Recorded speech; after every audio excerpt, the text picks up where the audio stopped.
Hello नमस्ते। आज लक्ष्मी पूजा हाम्रो चाहिँ तिहार छैन, त्यसैले म चाहिँ आज हाम्रो टोलमा हाम्रो गाउँमा चाहिँ कतिजनाहरूले कस्तो कस्तो रङ्गोलीहरू बनाएको छ भनेर हेर्न जाँदैछु। म तपाईँलाई पनि देखाउनेछु।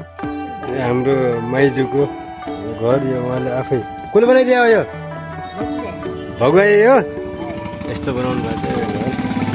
फर्स्ट घर बुझे यहाँ बन्दैछ कस्तो पनि छ को बनाउने ल ह्याप्पी के भन्छ के हो आज लक्ष्मी पूजा। मैले यो मुन्ना फोटो पाएँ बाटोमा जाँदै गर्दाखेरि म कसलाई दिउँ उता केटाहरू छन्। केटा हो पड्का त त्यसलाई पड्किन्छ कि यहाँ पनि बनिरहेछ हाम्रो बुहारी बनाउँदैछ। हेलो राम्रो भएको छ बाजे ठिक छ साँच्चै